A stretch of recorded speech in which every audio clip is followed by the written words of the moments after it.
we're in very good shape, and I think China's in very good shape also. A lot of people think that goes away in April with the heat, as the heat comes in. The risk to the American people remains very low. Is this just like flu? Because people die from the flu, and this is very unusual. And it is a little bit different, but in some ways it's easier, and in some ways it's a little bit tougher. But we have it so well under control. I mean, we really have done a very good job. We are so prepared like we never have been prepared. Almost everybody that we see is getting better. This is not a financial crisis. I've always known this is a pandemic.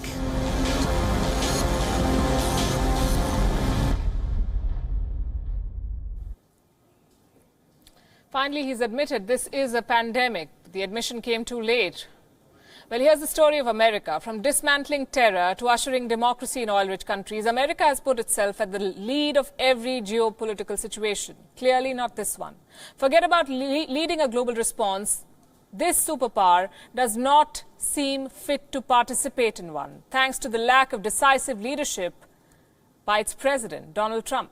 Right now, the only thing this great nation seems to be leading is the number of coronavirus cases, 337,000 and counting. 337,000 patients and counting, close to 10,000 deaths. This is America. New York alone has reported 4,200 deaths, the financial capital of the US and the world, now the Wuhan virus capital too. But the American government's pandemic response is still work in progress. It is fragmented, it is chaotic and plagued by the rhetorical messaging of President Donald Trump, who, by the way, put out another morale-boosting tweet earlier today. He said, and I'm quoting, "We are learning much about the invisible enemy. It is tough and smart, but we are tougher and smarter." Tougher and smarter, he says. How exactly? Is piling body bags smart, in Trump's opinion? Seems like it is. The Pentagon may now provide military-style body bags for civilian use in America.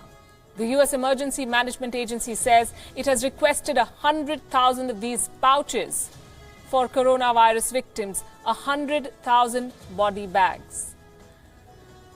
Let me break it down for you. The United States government seems to have given in. The death toll is soaring, and what is the government doing? It is spending money on storing the dead. Smart move or not, tough times do lie ahead for the American people. In fact, the worst of times, if some experts are to be believed. 200,000 Americans are projected to die. 200,000. 2 lakh people.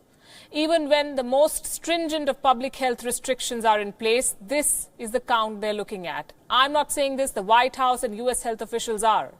They say this evolving crisis is going to be a localized Pearl Harbor or a 9/11 moment. And it's going to happen in all of America's 50 states.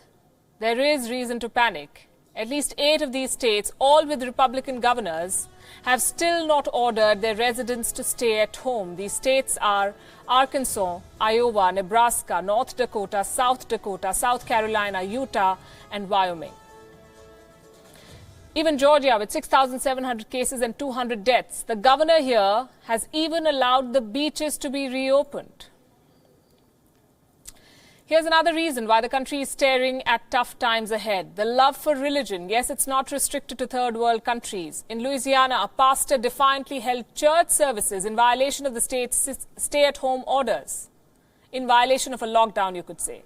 Hundreds of worshippers attended. Some of them arrived in buses sent to pick them up. The pastor says emotional issues are worse than the virus.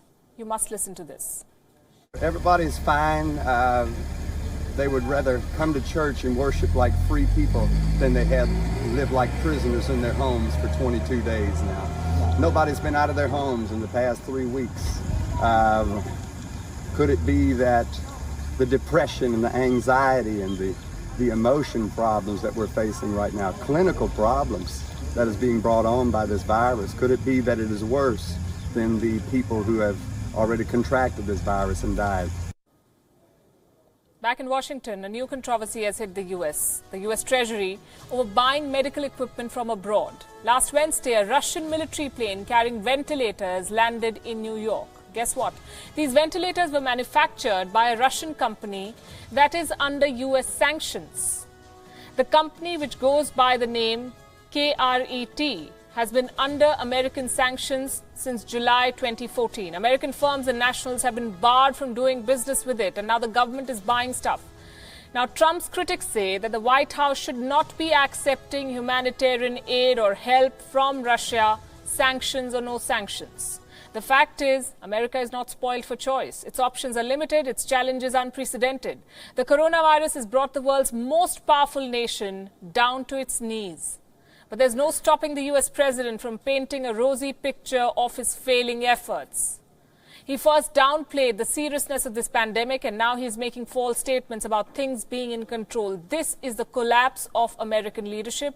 Its impact might last beyond the pandemic.